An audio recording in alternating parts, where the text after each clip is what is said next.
Hi guys, good morning, જય Shri Krishna and જય સ્વામિનારાયણ. સ્વાગત છે તમારું આજના એક મસ્ત મજાના ફ્રેશ બ્લોગમાં. અને જો હવે વાગી ગયા છે 7:45 અને આપણે ફર્સ્ટ ક્લાસ રેડી થઈ ગયા છીએ. ને આજે છે ને આપણા હેરમાં છે ને ઓઇલ નાખી દીધું ત્યારમાં, કેમ કે પછી આપણે ધોવા છે. મેં તો પહેલાં છે ને નાખી દઈએ થોડીક વાર માટે વધુ, અને પછી મેં આપણે તો આ બાજુ જો ભગવાનની તૈયારીઓ પણ બધી થઈ ગઈ છે, આ બધી કરવાની. અને આજની રસોઈમાં બનાવ્યું છે ભાખરી, ચા, અને હીરું એમ કહેતી હતી કે મારે છે ને ફ્લાવરનું શાક લઈ જવું છે. તેના માટે જો આપણે આજે ફ્લાવરનું શાક કરવા માટે લીધું છે. અને જો મસ્ત કઢી પણ ગયું છે. ખાલી ચટણી નાખીને ઉતારવાનું જરૂર છે, બાકી બની ગયું છે મસ્ત છે શાક. આ બાજુ ચા ઉકળે છે, આ બાજુ ભાખરી પણ બને છે. તો ચાલો બધા ભાખરી બનાવવા અને નાસ્તો પણ કરવા. ભાખરી બનીને જો રેડી થઈ ગઈ છે અને આપણે નાસ્તો કરવા માટે બેસી ગયા છીએ. અને આજે લઈ લીધી છે ભાખરી, કેરીનું અથાણું અને ચા. તો ચાલો બધા નાસ્તો કરવા. હાય ગાઈસ, ગુડ મોર્નિંગ, જય શ્રી કૃષ્ણ, જય સ્વામિનારાયણ, મોહિત, જય શ્રી કૃષ્ણ. જય શ્રી કૃષ્ણ. આ સરમાં ડીશ તૈયાર છે. હું જાઉં છું ને. હાય, જો હું નાસ્તો કરવા બેસી ગઈ છું. નાસ્તામાં છે પુલાવનું શાક, ભાખરી, પછી ચા, દૂધ, પછી અથાણું. અહીંયા નાસ્તો કરવા માટે ડીશ તો તૈયાર જ છે. હાલો નાસ્તો કરવા બધા. ગાઈસ, તો નાસ્તો કરી લીધો છે. સ્કૂલે જવાનું છે. સ્કૂલેથી આવીને મળવી. હીરું જો સ્કૂલે જવા માટે રેડી થઈ ગઈ છે. હીરું બાય બાય. જાવે દાદા વાઈ ગયા. બસ હાલો ભાઈ, હીરુબેન ગયા. અને અતુલના છે ને રિપોર્ટ કરવાના છે, જવા માટે છે ને રિપોર્ટ માટેના સેમ્પલ લેવા માટે આવે છે કે વાર છે? આવે છે. અને મારો દીકરો મૂંઝાઈ ગયો છે. આદુ પપ્પાને છૂમ કરશે હમણાં. અને જો ઉઠીને આવી છે, જે મોઢું ધોયું નથી. અને કાલે છે ને કે જે થાય મારે હીરાનો નાઇટ ડ્રેસ પહેરવો છે. તો જો અમે બે દાંત કાઢતા હીરાનો નાઇટ ડ્રેસ પહેરી દીધો. કેમ બેટા, કેમ? હાલો મોઢું ધોઈ દો. મારા દીકરાને જાગીને આવ્યો છે અને રીસાઈ ગયો છે, કેમ કે હીરો છે ને વિડીયો શૂટ કરતી હતી ને આદુ જોઈ ગઈ. એટલે એનો મતલબ એમ કે હીરુને કેમ ફોન આપ્યો ને મને નહીં, એટલે મારો ગાનો રીસાઈ ગયો. ડોળા પાડી જો એટલે રીસાઈ ગઈ. હે હાલ હું તને કહું, બસ હાલો ભાઈ, આપણે આદુ આરે વિડીયો ઉતાર્યો. હાલો હાલો હાલો હાલો હાલો હાલો હાલો. ગુડ મોર્નિંગ, જય શ્રી કૃષ્ણ, જય સ્વામિનારાયણ. મારો દીકો કોટામાં આવી જાય હમણાં. આધુ દીકો છે ને પપ્પા હારે દૂધ લેવા માટે વહી ગઈ. અને આપણે બચ્ચું છે ને બપોરની તૈયારીઓ થવા માંડી છે. ભાતે બની ગયા છે, દાળે બફાઈ ગઈ છે. અને આજે છે ને બનાવવાનું છે તુરિયા પાત્રાનું શાક. અને આપણે એક સબસ્ક્રાઈબર એમ કહેતા હતા કે તમે તુરિયા પાત્રાના શાકની રેસીપી આપજો, પણ તુરિયા પાત્રાના શાક પછી એકદમ ઇઝી છે. જેમ આપણે રેગ્યુલર બનાવતા હોય ને શાક એમ જ બનાવવાનું છે. તો મેં કીધું કાંઈ નહીં, ચાલો આજ બનાવી છે. તો આપણે સાથે સાથે થોડુંક કંઈ પણ દઈએ આપણા સબસ્ક્રાઈબરને કે કઈ રીતે હોય. તો જો બધાથી પહેલાં આપણે ફ્રીજમાં લીમડી લેવા આવી ગયા હતા. અને આ બાજુ છે ને આદુ અને લસણની પણ આદુ અને મરચાંની પેસ્ટ કરી નાખી છે. મરચી તો જો કે આમ કંઈ ખાતા નથી એટલે પેસ્ટ. અને જો આ બધું તેલ આવી ગયું છે આપણું. તો બધાથી પહેલાં રાઈ, પછી નાખશું હિંગ, લીમડો, અને પછી જે આ છે પેસ્ટ નાખી દેવાની છે. અને પછી નાખશું થોડેક અમસ્તી હળદર, અને પછી નાખી દઈશું આપણે તુરિયા. અને છે સારી રીતે મિક્સ કરી દઈએ બધું. પહેલાં સારી રીતે મિક્સ પણ થઈ ગયું છે. નાની પણ નાખી દઈશું આપણે ખાલી મીઠું અને હળદરનું નાખીને એમને કરવા દેવાનું છે આને. અને આ બાજુ જો મમ્મી દાળના મસાલા પણ કરવા માંડ્યા છે. મમ્મી ગુડ મોર્નિંગ, જય શ્રી કૃષ્ણ. જય શ્રી કૃષ્ણ, જય ભોળાનાથ, જય સ્વામિનારાયણ, બધાને જય કરીને જય શ્રી કૃષ્ણ. જય શ્રી કૃષ્ણ. મમ્મી જો દાળમાં પેલા ટમેટું એડ કરે છે. મમ્મી દાળના મસાલા કરે છે. હું આ બાજુ શાક ના કરું. ફટાફટ આપણી રસ્તે બનીને કમ્પ્લીટ થઈ જાય. પછી આપણે જવાનું છે શોરૂમે. અને આ બાજુ જો અતુલનું સેમ્પલ લેવા માટે પણ આવી ગયા છે. તો ભાઈ અહીંયા સેમ્પલ લેવાનું ચાલુ કરી દીધું. એના રિપોર્ટને બધું કરવાનું છે ને એના માટે. બાજુ જો આપણે મસ્ત તુરિયા હળડી ગયા છે. હવે આની બધા થોડીક વાર પાણી મૂકી દઈએ. એટલે છે ને મસ્ત આપણે બફાઈ જાય ને પછી નાખી દઈશું આપણે એની ઉપર પાત્રા અને થોડુંક મસ્ત ગળપણ. અને આની અંદર કાજુ નાખી શકો, દ્રાક્ષ નાખી શકો તુરિયા પાત્રાના શાકમાં. તો બસ આપણું શાક બનીને રેડી થઈ જાય છે. કેમ કે હવે થોડીક વાર ચડી જાય ને પછી આપણે કટકા પાત્રાના કરીને એ મૂકી દઈશું. અને પાણી ઉપરને ઉપર થોડીક માટે રહેવા દઈશું. એટલે પાત્રામાં પણ થોડું ઘણું પાણી જાય અને શોષી લે ને મસ્ત થઈ જાય. અને આજુ દીકો દૂધ લઈને વહી આવ્યો હોય. હું લાવ્યો દીકા? ચોકલેટ. કેમ એટલી ચોકલેટ લાવ્યો? હે મારી હાટું એક લાવી અને એ બધી તારી હાટું. વાહ, નોઝી આવે છે ને અત્યારમાં ચોકલેટ લઈને આવી ગઈ છે.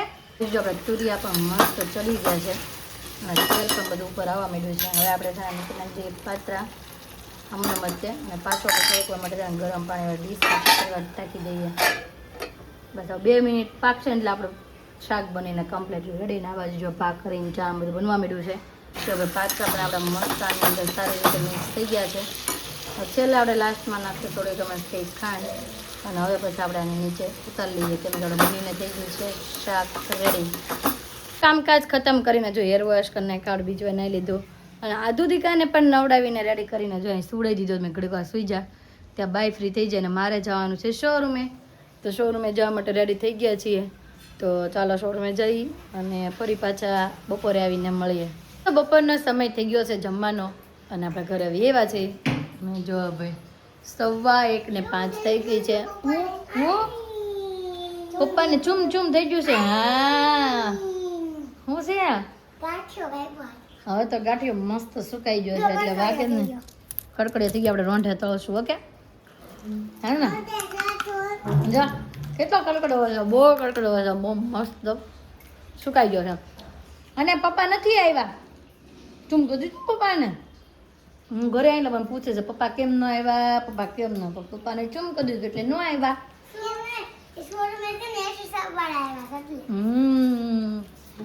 શોરૂમે એસી સાફ કરવા આવ્યા છે એટલે વાર લાગે કલાક જો તમે વયો જાય 2 એસી સાફ કરે એટલે એનું ટિફિન લેતા જશો ને આપણે જમવા માટે બેસી જાય. જમવાનું બની ગયું છે બાકી છે?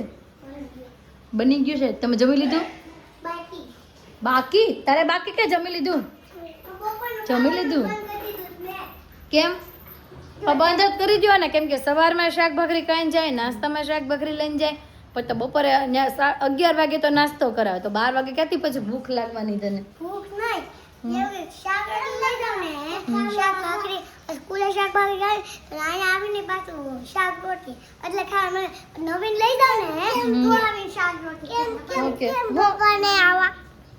પપ્પા એસી સાફ કરાવવા આવ્યા છે ને એટલે નથી આવ્યા. આજે નથી આવ્યા નતું એટલે મારો દીકરો છે ને પૂછ જ કરશો.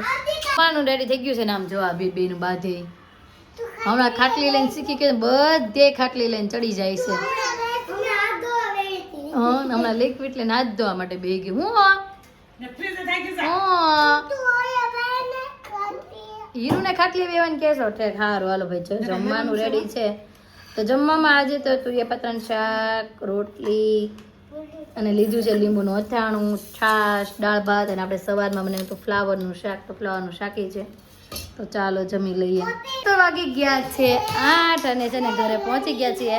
અને આધું જો રેલગાડી ક્યાં છે? રેલગાડી મારી પાછળ જોઈન્ટ થઈ ગઈ છે. રેલગાડી જો રેલગાડી શું કરતો હશે? ગાંઠિયા કકડાવે છે. આધુ દીકો હું કરે છે માલો આધુડો ભાગો રસોડામાં ભાગો છુપાઈ ગઈ અહીંયા છુપાઈ ગઈ. ગાંઠિયા કકડાવે છે. આ બાજુ જો મમ્મી રસોઈ બનાવવાનું ચાલુ કરી દીધું છે. મમ્મીનો ફોન આવ્યો તો ભાજી બનાવી છે ભાઈ. જો વાહ ભાઈ વાહ મસ્ત ભાજી. આપણે પાઉં તો લેતા આવ્યા છે. મમ્મી રોટલી કરે છે, પાપડ શેકવાના છે અને આધુ દીકાને ધોકાવવાનો છે. ધોકાવું અને હીરવા રસોડાથી આગા બટા અડી જાય કંઈક ને કંઈક વસ્તુ. તો ચાલો ભાઈ થોડું ઘણું કામકાજ કરીએ. કઈશ તો જમવાનું થઈ ગયું છે રેડી અને જો બધા જમવા માટે બેસી ગયા છે. આ બાજુ મમ્મી હતું હીરો ખાઈ લીધું કે નહીં બાકી છે? હજી સ્ટાર્ટ કર્યું. અને કાનો અહીંયા રહ્યો. શું ખાય છે આધુ? પાપડ. એ ખાલી પાપડ ખાય છે. એના બાજુ મારી ડીશ પણ રેડી છે. આપણે લઈ લીધું છે પાઉં ભાજી, સલાડ અને પાપડ અને છાશ. હું પાપડ ખાશો? શેડાળ્યું થઈ ગયું છે હમણાં. તો ચાલો જમવાનું રેડી છે. હું ખાંડનો ડબ્બો તો કોને ખબર હમણાં ક્યાંથી શીખી ગઈ છે. બહુ ખાંડ નો કવાય બેટા. આપણે શરદી થઈ જાય, ઉધરસ થઈ જાય, ખાંડ નો કવાય. હો હે નાક બંધ થઈ જાય છે ને. ખાવાનું બંધ કરવું નથી, ગોલા ખાવા છે. તો જમીને થઈ ગયા ફ્રી. ના બે બેને જે રમત ચડી ગઈ કામ જોવા. દેખો એની રમતું કરો છો. આજે પાછા છે ને કેટ બોલ ની હાથમાં આવી ગયા છે બે બેનું ના. જો કે ભાગ પગમાં ચડી ગયું. અને જમીને નવરાય છે ને પછી આપણે કાલે જે ગાંઠિયો કર્યો હતો ને એ ગાંઠિયો તળવો છે, એટલા માટે જો આપણે તેલે મૂકી દીધું છે, આ બાજુ ગાંઠિયો લઈ લીધો છે. હવે હાલો ભાઈ આપણે ગાંઠિયો તળી નાખીને ખાઈ પાછા. કાલે ઢોસા બનાવીને ખાધા હતા અને આજે છે ને આપણે આ ગાંઠિયો બનાવીને ખાવાનો છે. તો જો આપણે મસ્ત ગાંઠિયો ફૂલી ગયો છે, તેલ આપણું આવી ગયું છે. તો ચાલો તળી નાખી અને પછી બધા પાછળ ગાંઠિયાનો નાસ્તો કરી લઈએ. તો ભાઈ ગાંઠિયો આપણે ડબ્બો ભરીને તળી નાખ્યા છે, થોડા ઘણા અહીંયા થોડા ઘણા અહીંયા. અને અતુલ આપણા સબસ્ક્રાઈબરો પૂછે છે અતુલભાઈને કેમ છે, સારું છે કે નહીં એમ. હા સારું થઈ ગયું. અને આજે રિપોર્ટ કરવા તેમાં કેમ છું હું આવ્યું થોડું કોલેસ્ટ્રોલ આવ્યું. થોડુંક એટલે કે થોડુંક નોર્મલ. Borderline. પણ આપણા સબસ્ક્રાઈબરો પાસે એનો ઉપાય હશે, થોડો ઘણો દેશી ઉપાય. તો તમારી પાસે થોડો ઘણો કંઈક દેશી ઉપાય હોય તો કોમેન્ટમાં જરૂર જણાવી દેજો. અને બાકી તો તળેલું તો ઓછું કરવાનું કીધું છે ને. હા છેલ્લું તો ખાઈ લેવાનું, પછી કાલે નથી ખાવાનું. કાલથી નથી ખાવાનું, કાલથી ભાઈ બધું સ્ટોપ. ચાહે ખાવા પણ નોર્મલ તેલવાળું હોય, તીખું મસાલાવાળું ઓછું હોય એવું બધું ખાવાનું. તો કીધું છે ઓછું બધું ખાવાનું. ગાંઠિયા તળી લીધો, ખાઈ લીધો અને ખૂબ મજા કરી લીધી. અને આ બે બેનું જો નાઈ ધોઈને પાછું ફ્રેશ થઈ ગયું છે. આધુએ નાઈ લીધું ને દીકા આવી શેડાળ્યું છે ને થોડુંક પાછું સારું લાગવા માંડ્યું, કેમ કે નાઈ લીધું ને એટલે ફ્રેશ કાનો. ક્યાં કોને નેન પોલિશ કરવી છે? નહીં મારે નથી કરવી. હાલો કરો નેન પોલિશ. અને આજે છે ને મમ્મી આપણને મસ્ત રામ ભગવાનનું ભજન સંભળાવવાના છે, કેમ કે મમ્મી કહેતા હતા ને કે હું 2-3 દિવસ પછી સંભળાવીશ. તો ચાલો મમ્મી સંભળાવશો ને? હા તો હાલો ભાઈ.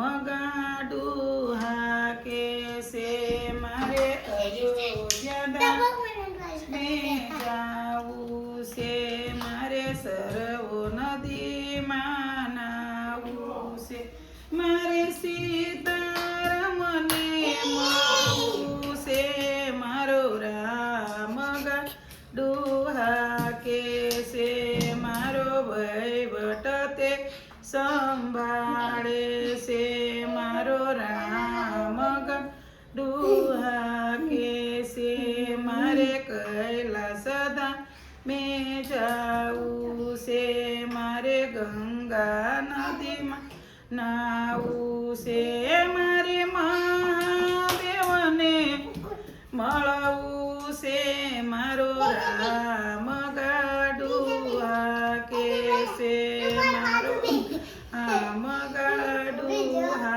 કે છે. વાહ ભાઈ મમ્મીએ મસ્ત આપણને ભજન સંભળાવ્યું છે. રામ મારું ગાડું હાકે છે, સરયુ નદીનું વર્ણન થયું. હમણાં આપણે ત્યાં જઈને આવ્યા ને એટલે પાછી બધી યાદો તાજી થઈ ગઈ છે.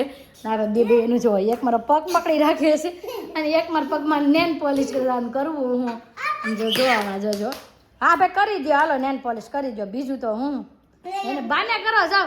મમ્મી હમણાં શું કે ખબર છે, આ કોને ખબર કોકનું સાંભળી ગઈ છે કે હાલો કૈલાસ 2 ચોકલેટ લેતી આવશે. મને કહેતી દે કૈલાસ અહીં હાલતો ઈ કે પણ મને એમ છે આ બધા કોક આ તમને બોલાવતા હોય નીચે એટલી સાંભળી જતી હશે. આમ જોવો ભાઈ જોવો. એક સબસ્ક્રાઈબર છે ને એ આપણે આ સવાલ પૂછે છે કે તમે હીરુને ને આદુને શેનાથી નવડાવો છો? ભાઈ છે ને હીરુ અમારી નાની હતી ને ત્યારે આપણે એને ચીકોના શેમ્પૂથી એને નવડાવતા. પછી આદુ નાની હતી ને તો આદુને પણ આપણે ચીકોના સાબુથી નવડાવતા, સાબુ શેમ્પૂથી એનથી હેર બેર વોશ કરતા. અને પછી હવે છે ને એવું કરી નાખ્યું છે કે અમે જે સાબુથી નાતા હોય ને એ સાબુથી એને નવડાવી છે. બીજી કાંઈ પણ જાતની અમે એને કેર કરતા નથી. એક કોપરેલ તેલ અને સાબુ તો અમારા ઘરમાં રોજે ફેરા રાખતો હોય. ક્યારેક લાઈબોય આવે, ક્યારેક નંબર 1 આવે, લક્ષ આવે, બધા અલગ અલગ સાબુ અમે વાપરીએ છીએ. તો એ સાબુ નોર્મલ સાબુથી જ બેને નવડાવીએ છીએ ને હીરું. અને પેલા પણ આપણે ક્યાં કઈ શેમ્પૂથી ને એનથી નાતા? કેમ મમ્મી તમે નાના હતા એનથી નાતા? કાળો હાકુ ઊંચા પાદર કાળો હાકુ ઊંચા પાદર. એક મિનિટ મમ્મી આ કે સાંભળવાની જાડે પછી વાત કરવી. હાલો હાલો હાલો આ શું કરે છે બે મને? આ બસ ટીપા પાવશો. આમ જોઈ લો જોઈ લો જોઈ લો. લિપસ્ટિક નો વાલ. બસ હાલો તમારે બેન પડ્યું. મારે મમ્મીને હવે સવાલ પૂછવો છે કે હાલો હાલો હાલો પેલા છે ને હાબુ કેવો હતો ખબર હું લુગડા ધોવાની ગોરમટી હતી ખારો વળે ને લુગડા ધોવા જવાનું અને નાવાનું હાબુ તો હતો જ નહીં હા લુગડા ધોવાનું હાબુ નાવાનું કસોડાઈથી નાવાનું નીરમાં પાવડરથી નાવાનું બાકી હાબુ બાબુ આવું બધું હતું ને અને હું નાની હતી ને ત્યારે મેં પણ છે ને 1 મિનિટ આપણે છે ને આ બે વાતો કઈ નીકળી જાય આપણે પછી પાછા મળીએ તો આ બે બેને મને રેડી કરી દીધી છે લિપસ્ટિક મેકઅપ હેર ખુલ્લા કરી નાખ્યા છે આમ જો હેર વળવાનું કામ ચાલુ છે મારી પાછળ પાછળ હા એ મારે હેર છે ને આ લિપસ્ટિક ને બધું મને લગાવી દીધું છે અને આપણે એમ વાત કરતા હતા કે હું નાની હતી ને ત્યારે મેં પણ છે ને કપડાં ધોવાના સાબુથી ને માથું ધોયેલું છે પછી ઓલો કપડાં ધોવાનો પાવડર આવતો ને પાવડર પેલા છે ને હા એ નીરમાં પાવડર છે ને ઓલા ટબમાં નાખી દે ટબમાં નાખીને હા પછી ઓલું કરીને માથું ધોઈ દે અમે દેશમાં જતા ને ત્યાં મમ્મી ને બાન બધા અમને એમ જ માથું ધોતા બ્રશ કરવાનું નહોતું દાંતે બ્રશ કરવાનું નહોતું હા કાંઈ મીઠું ખાલી ઓલું બહુ ઓલું થાય ને તે મીઠું ઘસતા અને બ્રશ તો હતું જ નહીં ગોળીઓ કે બ્રશ હતું જ નહીં એ તો હવે આ બધું આવ્યું છે હવે બધું આવ્યું છે અને હું હીરું જેવી હતી ને મને કાંઈ ખબર ન પડતી કે બ્રશ કેમ કરાય ને એ બધી પછી જેમ જેમ આપણે સ્કૂલમાં ભણવા માંડ્યા ને આગળ જવા માંડ્યા એમ ખબર પડે મને ભાઈ બ્રશ કરાય ને આમે નકર કાંઈ નહીં બસ સાદા કોગલા કરી નાખે બહુ એવું લાગે ને મીઠાવાળા પાણીથી કોગલા કરી નાખવાના એવું બધું કરતા થયું નહીં તો હજી દાંત આપણા કોઈના કાંઈ થયા નથી અને હવેના છોકરાને તો તરત જ કેમ કે દાંતે અડી જાય અને આ બે બેનો મને તૈયાર કરે છે અને કરવા દે બીજું તો હું હવે જો ભાઈ આને જો ભાઈ મારી હાટું ખાટલી તૈયાર કરી હાલ બેસી જાઓ તરફ તૈયાર હાલો હાલો હું આંખું બંધ કરીને બેસી જાઉં બે મને તૈયાર કરી દઈ છે હવે તો આજનો અમારો દિવસ કાંઈક આ રીતનો રહ્યો છે તમને કેવો લાગ્યો કોમેન્ટમાં જરૂર જણાવજો જો ગમ્યો જોઈએ તો લાઈક શેર અને સબસ્ક્રાઇબ કરી દેજો આવતીકાલે નવી સવાર સાથે નવી એનર્જી સાથે ફરી મળીશું ત્યાં સુધી બાય બાય